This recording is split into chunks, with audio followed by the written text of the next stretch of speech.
Assalamualaikum warahmatullahi wabarakatuh. Bismillahirrahmanirrahim. Alhamdulillah alladzi bi ni'matihi tatimmus shalihat.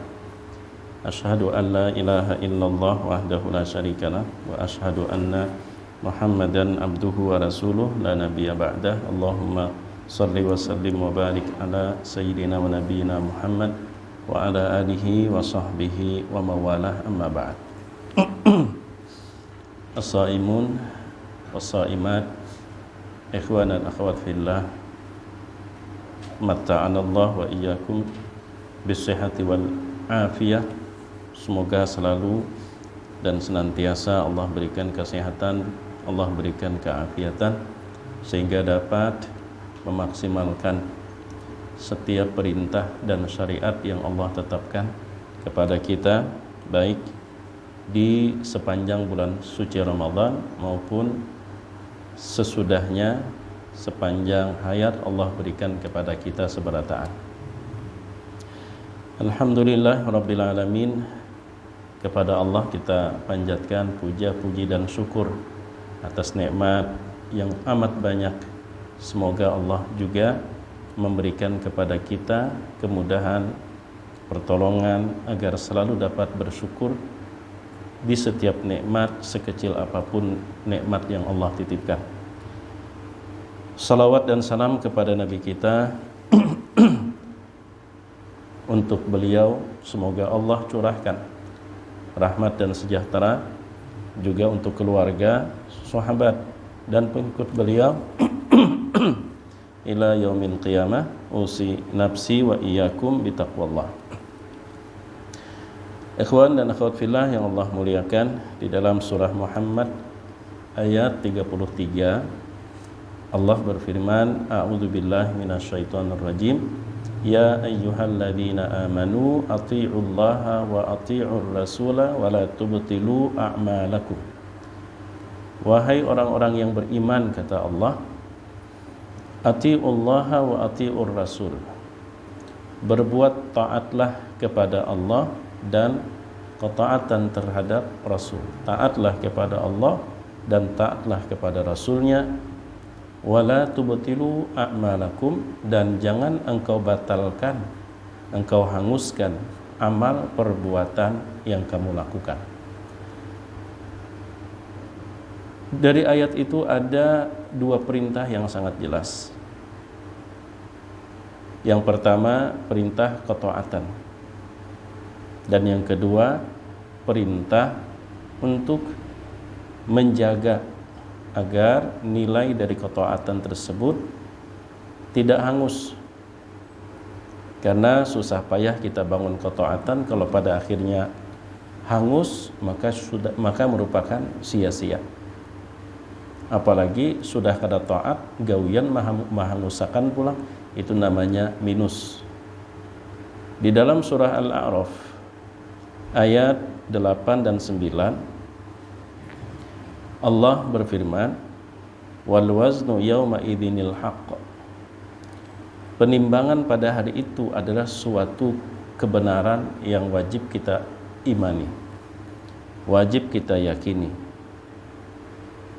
Dan dengan adanya penimbangan tersebut dan apa yang ditimbang, faman saqulat mawazinuhu, barang siapa yang lebih berat timbangan amal soleh dan kebaikan, faulaika humul muflihun, maka merekalah orang-orang yang beruntung.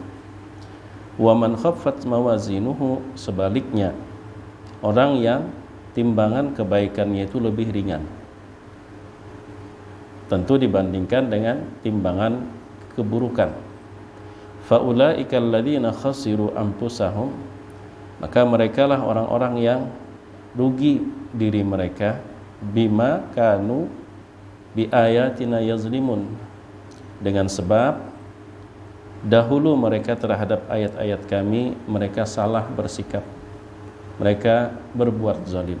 Zalim itu kan salah dalam penempatan. Ayat-ayat kami yang semestinya menjadi pengingat malah digunakan atau difahami untuk sesuatu yang lain atau malah diindahkan sama sekali. Ikhwan dan akhwat fillah yang dimuliakan Allah Subhanahu wa taala, dari sekian nikmat yang Allah berikan kepada kita, terlebih di dalam diri kita, ada di antaranya yang harus kita jaga ekstra. Karena kalau itu tidak terjaga, maka hanguslah amal perbuatan yang susah payah kita bangun. Nikmat tersebut adalah lidah. Karena diriwayatkan oleh Imam At-Tirmizi dari Sayyidina Mu'adz bin Jabal. Mu'adz bin Jabal bertanya kepada Rasulullah, "Akhbirni bi'amalin yudkhilunil jannata wa yuba'iduni 'anil nar." Ya Rasulullah, mohon beritahu saya sebuah amalan yang dapat memasukkan ke dalam surga dan menjauhkan dari neraka. Sa'alta an azim, engkau menanyakan perkara besar wahai Mu'adz. Kata Rasul, wa innahu la yasirun ala man yassarahu Allah taala alaih. Namun sesungguhnya itu akan mudah bagi orang yang Allah berikan kemudahan. Ta'budullaha wa la tusyriku bihi syai'a. Amalan tersebut wahai Mu'adz, pertama engkau beribadah kepada Allah. Dan jangan engkau sekutukan Allah dengan dan dalam bentuk apapun. Jadilah hanya menjadi hamba Allah. Jangan menjadi hamba selain Allah. Apakah hamba harta, jabatan, popularitas, kekayaan, nama besar, apalagi hamba terhadap nafsu. Jadilah hamba Allah, beribadahlah kepadanya dan jangan engkau sekutukan dia dengan dan dalam bentuk apapun. Wa tuqimus sholata, lalu engkau dirikan kewajiban salat, wa tu'tiyaz zakata, dan engkau bayar kewajiban zakat, wa tasumu ramadhana, berpuasalah di bulan Ramadan, wa tahujjul baita in istata'ta ilaihi sabila, laksanakanlah kewajiban haji jika Allah berikan kemampuan. Itulah amalan yang dapat menghantarkan kamu masuk ke dalam surga dan menjauhkan dari neraka. Nabi menambahkan, ala ukhbiruka bi abwabil khair. Mu'adz, maukah kamu kuberitahu lagi pintu-pintu kebaikan? Qultu bala ya Rasulullah. Ya wahai Rasul, kata Sayyidina Mu'adz. As-shaumu junnah. Mu'adz, puasa itu dapat melindungi seseorang dari hal yang buruk. Puasa itu adalah perisai. Jadi kebaikan itu tidak hanya menghadirkan hal positif. Terhindar dari sesuatu yang buruk itu adalah kebaikan. Dan itu tertuangkan dalam puasa. As-shaumu junnah. Was-sadaqatu tudfi'ul khati'ata kama yudfi'ul ma'un nar. Sedekah itu Mu'adz, salah satu manfaatnya adalah dapat memadamkan api kesalahan atau dosa, layaknya air memadamkan api yang bernyala. Karena itu maksudnya perbanyak bersedekah. Dan sedikit ulun tambahkan, Syekh Sayyid Sabiq di dalam Fiqh Sunnah, beliau memaparkan sekian banyak hadis untuk membuktikan bahwa yang namanya sedekah itu tidak hanya sebatas angka-angka yang kita berikan kepada orang, tapi kullu ma'ruf, setiap hal yang bersifat positif dan baik yang kita lakukan dirasakan oleh orang, maka itu nilainya sedekah. Nah, untuk panjang lebarnya itu bisa dilihat dari Fiqh Sunnah Sayyid Sabiq. Kalau versi aslinya masih jilid pertama. Kalau versi terjemah udah masuk jilid kedua.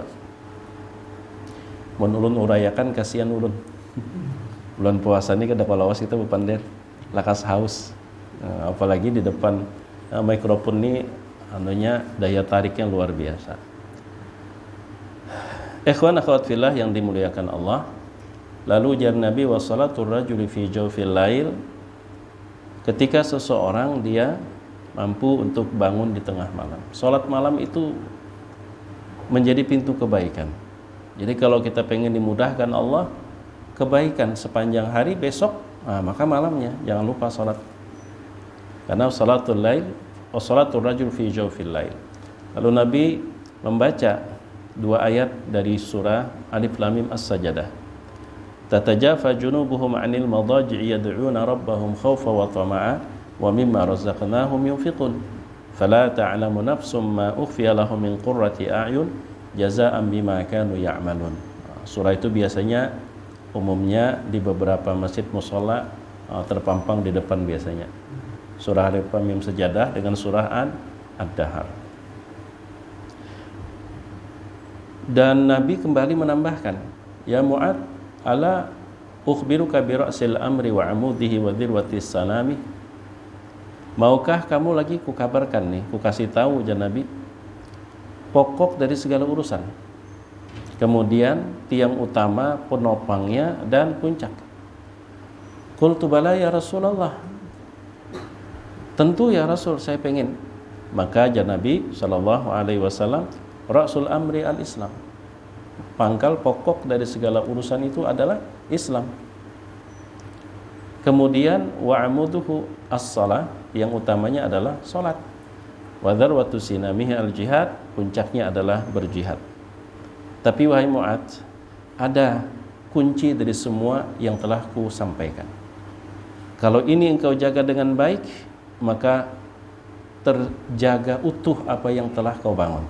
Tapi kalau ini engkau abaikan, maka hanguslah semua amalan memasukkan ke dalam surga, menjauhkan dari neraka, pintu-pintu kebaikan yang sudah engkau buka. Demikian juga pangkal pokok dari segala urusan, tiang utama dan puncaknya menjadi tidak bermakna. Apa itu ya Rasulullah? Maka Nabi sambil mengarahkan telunjuknya ke lidah, kuffa alaika hadza. Yang ini nih jaga. Kuffa alaika hadza, jaga yang ini. Awalnya Sayyidina Mu'adz masih merasa heran. Awanahnu mu'akhadzuna bima natakallamu bihi ya Rasulullah. Masa iya ya Rasul? Hanya karena urusan yang ini, urusan kata-kata, urusan ucapan, kita akan disiksa. Maksudnya meskipun kita udah mampu mengoleksi amalan yang memasukkan ke dalam surga, pintu-pintu kebaikan, pangkal pokok segala urusan, tiang utama dan puncaknya. Lalu kemudian gara-gara ucapan, semua itu sia-sia dan kita tetap disiksa. Thaqilat ka ummuk. Kalau secara terjemah harfiah, semoga ibumu tidak kehilanganmu. Tapi itu istilah, ungkapan yang mengandung makna engkau salah kaprah, engkau keliru wahai Mu'adz. Fahal yakubun nasu ala wujuhihim, dalam riwayat lain ala manakhirihim fi jahannam illa hasaidu alsinatihim. Tidaklah yang menyebabkan orang itu terprosok wajahnya, riwayat lain mengatakan batang hidungnya, ke dalam neraka jahanam itu tidak lain tidak bukan, itu adalah hasil dari hasaidu alsinatihim, buah lidah wahai Mu'adz. Maka dari itu ikhwan akhwat fillah, ya, kita sama-sama mengimani bahwa Ramadan adalah bulan yang sejuta kebaikan dan keberkahan. Maka jika Allah mudahkan kepada kita untuk mengoleksinya, maka mari kita jaga kebaikan tersebut dengan cara kita serius untuk mengontrol dan menjaga lidah dari ucapan-ucapan yang memang tidak seharusnya kita tuturkan. Dan perlu kita ketahui, zaman sekarang menjaga ucapan tidak hanya sebatas menjaga lidah, tapi menjaga telunjuk. Karena kita kadang-kadang posting, share dan sebagainya. Cuman jauh dari atau di balik semua itu, yang paling penting kita jaga adalah pikiran. Karena dari pikiran itulah kita berucap, atau dari pikiran itulah kemudian kita menggunakan telunjuk jari kita untuk browsing, posting, share dan sebagainya. Hindari sesuatu yang tidak bermanfaat. Berpikir berkali-kali sebelum kita memposting ataupun men-share. Karena itu ciri ketika Islam itu berkualitas dalam diri kita. Ya Nabi, min husni islamil mar'i tarkuhu ma la ya'ni. Di antara tanda husni, baiknya Islam, keislaman al-mar'i seseorang, tarkuhu ma la ya'ni. Dia tidak peduli dengan sesuatu yang tidak penting. Makanya kalau punya sifat kepo itu sudah bertolak belakang dengan hadis tersebut. Selalu pengen tahu yang tidak layak diketahui pun hendak diketahuinya juga. Dan Allah juga mengingatkan dalam Al-Quran, tidak semua perkara layak kita ketahui. Ada beberapa perkara, dan itu tidak sedikit, yang malah kita seyogianya tidak bertanya. Allah berfirman, ya ayyuhalladzina amanu la tas'alu an asya'a in tubdalakum tasukum. Wahai orang-orang yang beriman, ada beberapa perkara yang kamu jangan bertanya tentangnya, karena kalau terjawab malah akan jadi masalah. Dan dari pengajian kita sebelumnya pun juga lebih dari satu kali ulun sampaikan bersama dengan contoh-contohnya, walaupun ada diantaranya yang bersifat guyonan ya, seperti bini betakun tadilah, banyak pernah hendak berbini lagi kah? Itu nggak perlu ditanya, karena jawabannya pasti salah. Dijawab ya abot, dijawab kada percaya juga, keramput pian nih. Jadi pertanyaan itu bikin masalah tuh, maka tidak perlu ditanyakan. Tapi yang namanya perempuan kadang-kadang memang senang yang tadi air tenang kemudian beriak sedikit lah. Jadi nanya macam-macam, ujung-ujungnya bahwa lah. Nah, dan kita kalau paham karakter seperti itu pun juga ya kita hadapi dengan sikap yang dewasa, bijak. Jangan mudah terbawa gitu, apalagi terprovokasi dengan kadang-kadang pertanyaan. Ada juga yang kadang-kadang terlalu sayang dengan suami, betakun kayak polisi mengintegrasi. Pian kemana? Bapak lawan siapa? Terus pertanyaannya pada akhirnya, ini aku diintegrasi kan? Kadang-kadang seperti itu. Nah, ikhwan akhwat fillah yang dimuliakan Allah Subhanahu wa taala. Dalam sebuah hadis yang sahih juga membuktikan bahwa lidah itu begitu sangat vital ya. Kalau kita tidak bijak dan tidak berhati-hati, hanguslah semua kebaikan. Sayyidah Aisyah bertanya kepada Rasul, "Ya Rasulullah, qila," dikatakan orang nih, ada kabar anna imra'atan taqumul laila wa tasumun nahara walakinnaha tu'dhi jiranaha bilisaniha. Ini kabar-kabar ya Rasulullah, ada si seorang perempuan, dia ahli ibadah perempuan itu, ahli sholat malam, ahli tahajud, bahkan juga di siang hari rajin berpuasa. Namun ya Rasulullah, lidahnya tajam. Tu'dhi jiranaha bilisaniha, tetangga kiri kanan itu acap kali terluka hati, tersinggung karena ucapan lidahnya. Gimana itu perempuan seperti itu ya Rasulullah? Nabi dengan tegas menjawab, la khaira fiha, tidak ada kebaikan sedikit pun pada perempuan seperti itu. Padahal tadi jelas Aisyah mengatakan taqumul laila wa tasumun nahara, malamnya bertahajud, siangnya berpuasa. Napa lagi kurangnya? Namun lidahnya tajam. Ternyata apa kata Nabi? La khaira fiha, tidak ada kebaikan sedikit pun pada perempuan tersebut. Dan hiya finnar, tempatnya orang yang punya perilaku seperti itu tentu tidak terbatas perempuan aja. Hiya finnar, dia di neraka. Ini orang ahli tahajud, rajin puasa. Lalu gimana kalau enggak ahli tahajud, tidak rajin puasa, tambah lagi kemudian lidahnya tajam?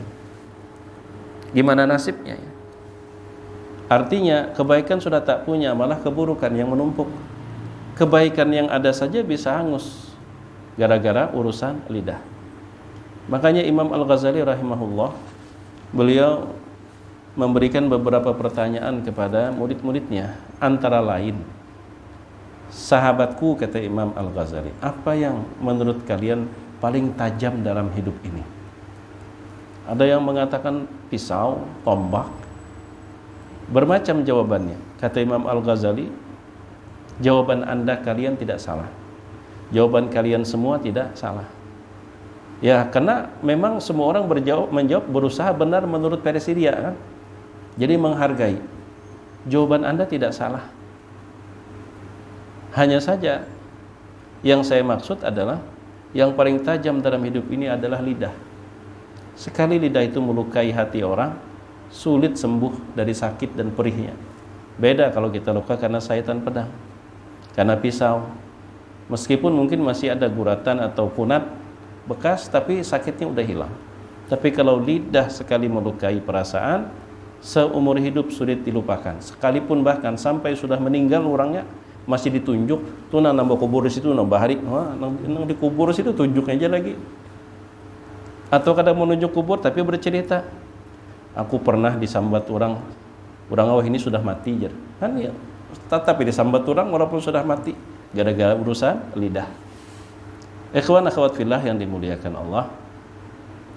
Nah, secara rinci kalau kita ulas pun juga banyak bukti yang membenarkan kalau urusan perkataan lidah itu sangat fatal dan vital.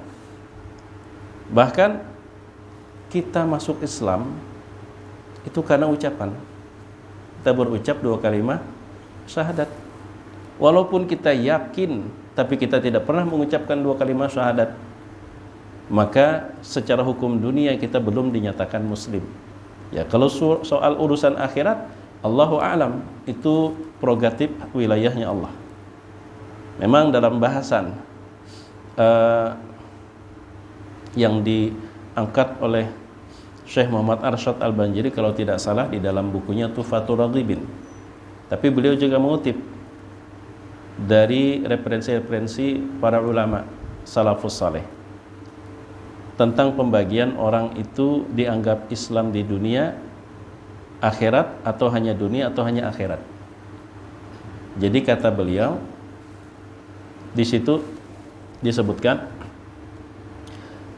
orang yang mengucapkan 2 kalimat syahadat lalu meyakini esensi dan apa yang terkandung dalam 2 kalimat syahadat, maka dia muslim secara hukum dunia, muslim secara hukum akhirat. Asalkan sampai nafas terakhir dia tidak mengubah dengan ucapan maupun dengan keyakinan, maka berlakulah padanya hukum Islam di dunia. Dia boleh menikah dengan perempuan muslimah kalau laki-laki. Kemudian bahkan kalau meninggal dunia pun dia dikuburkan di makbarah pekuburan orang-orang Islam, karena dia mengucapkan dengan lidah dan meyakini dengan hati apa yang dia ucapkan. Adapun yang kedua, orang tersebut mengucapkan dengan lidah 2 kalimat syahadat, tapi hatinya tidak pernah percaya. Maka orang ini, kata beliau, itu termasuk muslim pada hukum dunia.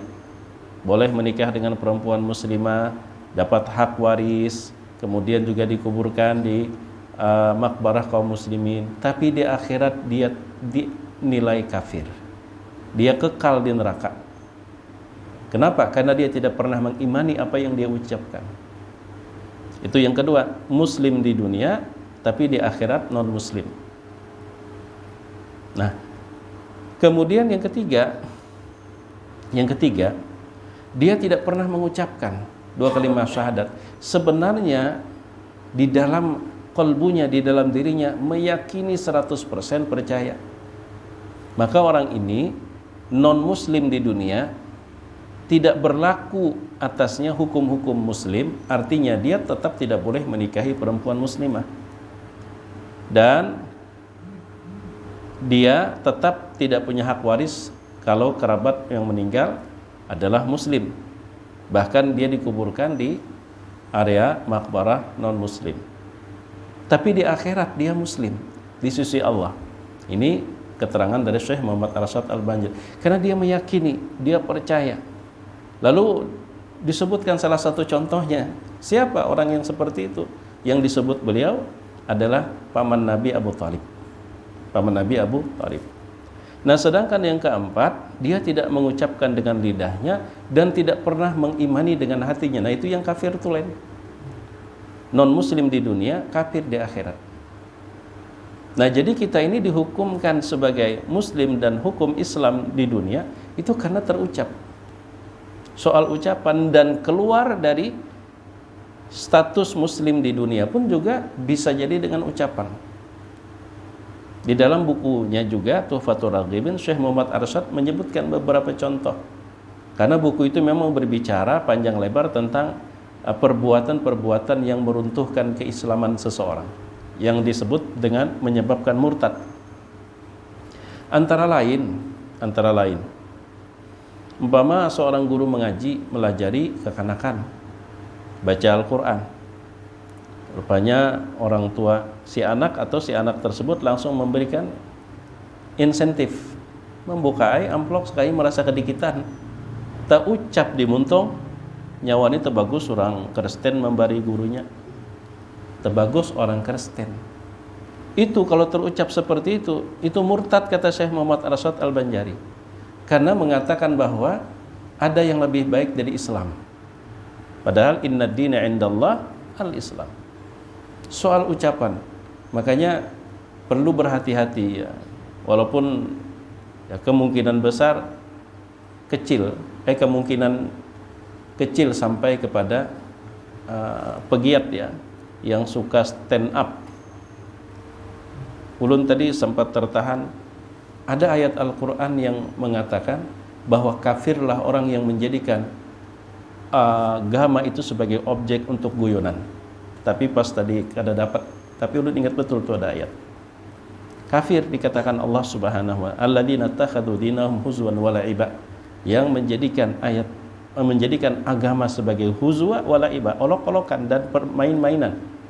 Makanya hati-hati juga yang bikin konten hanya sekedar untuk dapat follower, karena memang zaman sekarang ya itu cukup menjanjikan ya, kalau followernya sekian ribu udah jadi duit, sampai menghilangkan rasa malu. Bahkan ya kalau kita masuk ke medsos apalagi Twitter dan sebagainya, luar biasa ngeri. Ada orang yang tidak merasa malu lagi mempertontonkan aurat hanya untuk, ulun rasa pian pun juga tahu hal seperti itu ya, mempertontonkan aurat, malah bikin sensasi. Sampai ada yang atasnya pakai jilbab, bawahnya terbuka semua, hanya sekedar cari follower, pengikut, bikin konten. Bahkan ada yang sampai mati kan. Kalau di Cina tuh ada nang penyangat dikunyahnya apa tiap bangkak muha. Nah, penyangat dikunyah. Kawan akhwat fillah yang dimuliakan Allah. Jadi dengan kalimat kita menjadi muslim, dengan kalimat juga kita bisa keluar dari Islam. Maka jangan kita anggap biasa soal ucapan perkataan. Makanya ujar Nabi, sakilat ka umuk ya Mu'adz. Kau keliru, nang itu juga ucapan ini juga yang menyebabkan orang itu banyak masuk neraka. Sekarang yang rukun Islam yang kedua kan sholat. Nabi bersabda bahwa laisa fiha syai'un min kalamin nas. Di dalam sholat itu tidak boleh termasuk di situ ucapan manusia. Dia mesti harus memang paketan yang sudah dituntun, apa yang dibaca, apa yang diucap. Coba kan pian sembahyang sambil bepanderan norong dihiga, ada batal lah sholatnya, batal.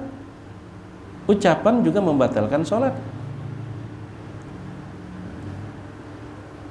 Itu kan sholat. Sekarang puasa pun nilainya hangus gara-gara ucapan. Ada dua hadis Nabi, dua-duanya riwayat Imam Bukhari dari Sayyidina Abu Hurairah. Yang pertama ujar Nabi SAW, idza kana yaumu saumi ahadikum fala yarfuth wala yaskhab fa in sabahu ahadun aw qatalahu faqul inni shaimun atau kama qala sallallahu alaihi wasallam. Hadis riwayat Imam Bukhari dari Sayyidina Abu Hurairah. Ujar Nabi, apabila kamu sedang menjalani puasa, di antara kamu sedang menjalani puasa, fala yarfuth, maka janganlah dia mengucapkan kata-kata yang tidak terpuji. Rafath, kata-kata kotor, kata-kata keji. Wala yaskhab, dan jangan teriak-teriak. Jangan teriak-teriak. Jangan gaduh. Fa in sabahu ahadun aw qatalahu. Lalu kalau ada orang yang mencaci, mencela atau ngajak berantem, faqul inni shaim.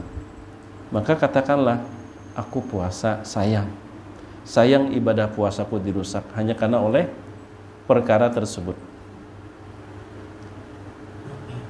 Bukan berarti hadangi berbuka lah. Ini ada juga konten turun melihat para berbuka mahadang waktu berbuka nih. Bukan daraan pas di tikungan terserempet. Jadi jesiku minta maaf, saya yang salah. Jadi nang jersiku, enggak, kamu enggak salah, saya yang salah. Enggak, saya yang salah, minta maaf. Lembut benar. Mau sama-sama manu yang mengakui salah, itu terdengar suara Seninai langsung berubah. Kampret lu, bangsat lu, ini lu. Terdengar suara anu aja Seninai, artinya sudah puasa, sudah buka sudah, lalu berubah, timbul bertampar.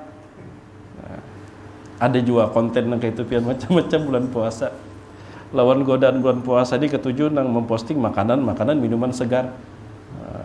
Padahal semestinya kalau bagi ulun pribadi ya, konten-konten seperti itu tuh termasuk sebenarnya hampir-hampir tidak ada manfaatnya, malah menggoda orang. Sian laki orang bercari kada cukup apa nang bini bilang hendak masak ini masak itu dikacarinya. Padahal puasa ini kan sebenarnya agar hidup kita lebih simpel, agar hidup kita lebih mudah. Dikurangi makan 2 kali dari 3 kali, semestinya kan permintaan konsumen di pasar menurun, stok barang berlimpah, harga turun. Ini kada, malah naik setiap kali bulan puasa.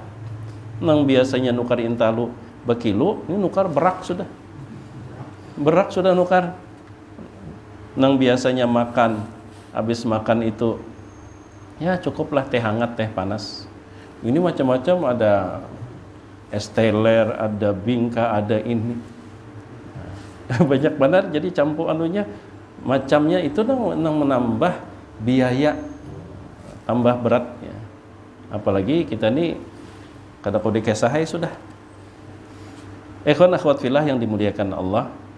Adapun hadis yang kedua riwayat Imam Bukhari juga dari Abu Hurairah, ujar Nabi SAW, man lam yada' qaula zuri wal amala bihi falaysa lillahi hajatun fi an yada'a ta'amahu wa syarabahu. Barang siapa yang tidak meninggalkan perkataan dusta dan tidak meninggalkan perbuatan tersebut, maka Allah tidak berhajat pada ketika ia meninggalkan makan maupun minum. Kada perlu, Allah kada perlu, tidak ada nilainya. Qaul az-zur, perkataan dusta, ucapan juga nang hancur merusak. Nah kemudian itu kan puasa. Bagaimana dengan zakat sedekah? Jelas sekali dalam surah Al-Baqarah. Ya ayyuhalladzina amanu la tubtilu sadaqatikum bil manni wal adha. Wahai orang-orang beriman, jangan kalian hanguskan nilai sedekah ataupun zakat kamu dengan perbuatan man dan aza. Man itu kan merasa sorang neh namanya namatakan. Tuna jaga kada unda kadanya tuntung pang. Tuna jaga kada unda kada ada kegiatan pang di musalla tu. Nah itu ucap juga tuh. Kalau soal di hati ya kita memang kada kau mengendalikan hati ya. Kecuali Allah yang memberikan pertolongan. Tu na jaka kata unda adanya unda tu bang sudah man seakan-akan inya nang menjadi pahlawan. Nah kemudian aza itu lebih cenderung menyakiti. Orang tu kada tahu di budi lalu tunya unda bahari nang mana itu, tapi orang tu kada tahu di budi, apalagi bahadapan nyawa ini kada tahu lalu di budi, apalagi menyambat ya istilahnya ungkapan nyawa ini air susu dibalas dengan tuba. Menyakiti. Ucapan juga itu hangus, padahal sudah apik kita menjaga. Rupanya karena emosi atau apa. Lebih-lebih ibadah haji sama juga, faman hajja fala rafatha wala fusuqa wala jidala fil hajj. Barang siapa yang berhaji maka hindari rafas, ucapan yang keji, ucapan yang tidak baik, wala fusuq, perbuatan kefasikan, dosa, wala jidal, dan jangan sampai ada berdebat. Salah satu cara orang berdebat kan dengan berucap. Kada dapang lo berdebat baca jangangan ialah kada tahu apa yang didebatkan. Ucapan itu kan bisa tertulis ataupun terucap ya tadi melalui lidah. Nabi bersabda, man hajja falam yarfus, barang siapa yang berhaji dan lalu selama berhaji dia tidak mengucapkan kata-kata rafas, kata-kata yang tidak terpuji, kata-kata yang tidak sopan, juga itu ditekankan oleh Rasul. Makanya baik terutama ulun pang lah, mulai tadi ulunnya nama pander, kalau pina mengguyang tungkat kena dahi pian, ulun jangan pander mulai tadi. Kita jaga ya kebaikan yang telah Allah mudahkan. Syukur kita sudah dimudahkan oleh Allah. Maka tugas kita berikutnya, tahap selanjutnya adalah wala tubtilu a'malakum, jangan engkau hanguskan nilai amal perbuatan.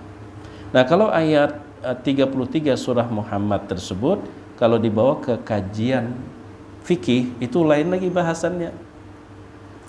Kalau yang ulun sampaikan kan ranahnya ranah akhlak. Kalau ke kajian fikih itu lain lagi. Kalau ke kajian fikih itu menjadi dalil bagi sebagian para ulama salaf bahwa kalau suatu ibadah terlepas hukum pelaksanaannya, apakah ibadah itu ibadah wajib atau ibadah sunnah, kalau sudah dimulai berdosa bila berbatal tanpa uzur, termasuk puasa sunnah. Itu antara lain Imam Abu Hanifah, Imam Ahmad bin Hanbal menjadikan ayat itu sebagai dalil bila kita nih puasa sunnah Senin, sunnah Kamis umpama, kada ada apa-apa lalu berbatal berdosa. Termasuk Ibnu Hazm Al-Zahiri mengatakan demikian. Kalau Imam Asy-Syafi'i, termasuk juga Imam Malik, satu riwayat bahwa ketika status ibadah tersebut sunnah, dia tetap sunnah, tidak berubah menjadi wajib kecuali bila dinazarkan. Artinya bilanya puasa Senin atau puasa Kamis termasuk sholat sunnah, nang hal-hal sunnah nih, ketika sudah dimulai lalu kada jadi, kada apa-apa kada apa-apa. Kenapa? Karena dia tetap statusnya sunnah. Sunnah dalam bahasan fikih, dikerjakan berpahala, ditinggalkan pun tidak ada masalah, tidak berdosa. Nah, tapi bagi Imam Abu Hanifah tidak, bagi Ibnu Hazm Al-Zahiri tidak, Imam Ahmad bin Hanbal juga tidak. Ketika engkau telah memulai, itu artinya engkau telah menjadikannya sebagai hak Allah. Maka kalau kau batalkan tanpa alasan, tanpa uzur, ngarannya mu'ulu-ulu, berdosa. Nah, dalilnya ayat itu, atiullah wa atiur rasul wa la tubtilu a'malakum. Nah, jadi kalau umpama sewaktu-waktu kita mendengar kada boleh dibatalkan mun kada ada uzur puasa sunnah, nah kita udah tahu dah perlu ribut, ya udah memang ada alasannya. Nah, ada alasannya juga, ada tokoh dari kalangan salaf. Demikian juga sebaliknya, ini kan puasa sunnah, nah anak berbatal tanpa alasan pun ya tetap sunnah, kada berdosa. Juga ada kalangan salaf yang punya pandangan seperti itu. Nah, jadi intinya bagi ulun dan mudah-mudahan juga bagi kita seberataan, mari kita ekstra dan betul-betul serius dalam menjaga lidah dan ucapan. Dan itu pun juga merupakan salah satu ciri dan tanda sempurnanya iman. Karena ujar Nabi, man kana yu'minu billahi wal yaumil akhir falyaqul khairan aw liyasmut. Siapa yang beriman kepada Allah dan hari akhirat, maka hendaklah hanya berucap yang baik saja. Kalau ternyata tidak mampu atau yang akan diucapkan ini berdampak buruk, lebih baik jangan diucapkan. Termasuk apakah keburukan itu menyangkut diri seorang, lebih-lebih menyangkut keburukan orang lain, jangan kita ucapkan. Kalau kita peduli, cari solusi bagaimana keburukan itu bisa teratasi tanpa mesti harus kita publikasikan, kita viralkan. Dan ini juga pernah belum sampaikan sebelumnya. Kadang-kadang tanpa disadari ya, kita ini termasuk penjahat yang lebih jahat dari penjahat yang kita beritakan. Misal dalam hal masalah kuliner, ada orang jual pentol. Itu kan oknum yang dioplosnya dengan daging tikus atau celeng. Umpamanya ketangkap, ketahuan. Wah, kita yang memviralkan. Padahal itu oknum. Sehingga kejadian itu di tempat kita aja, di tempat lain belum tentu, bahkan bisa jadi kededah, tapi kita viralkan. Pedagang pentol nang di luar daerah sana terkena dampaknya juga. Usahanya kita lebih jahat daripada yang kita beritakan. Kasihan orang. Kalau memang itu salah, memang tidak boleh kita katakan itu benar, tapi cara mengatasinya tidak seperti itu. Cara mengatasinya tidak seperti itu. Maka langsung ke titik masalah, siapa pelakunya, kemudian kalau memang perlu diberikan sanksi, serahkan kepada pihak yang berwenang. Dan pihak yang berwenang pun juga mesti harus meresponnya dengan serius. Bukan malah pihak berwenang, ya istilahnya menguap nangka itu aja kasusnya, sementara nang bisa handphone ini memviralkan ke sana kemari. Pedagang-pedagang pentol umpama nang ada di luar daerah nang bujur harus berusaha, terzolimi oleh kita. Terzolimi. Nah, ini yang barangkali dapat ulun sampaikan, mudah-mudahan bermanfaat, dan jika ada salah maupun khilaf mohon maaf yang sebesar-besarnya, entah halal yang ridha. Jazakumullahu khaira, hadaniyallah wa iyyakum, subhanakallahumma wa bihamdika asyhadu an la ilaha illa anta astaghfiruka wa atubu ilaik. Assalamualaikum warahmatullahi wabarakatuh.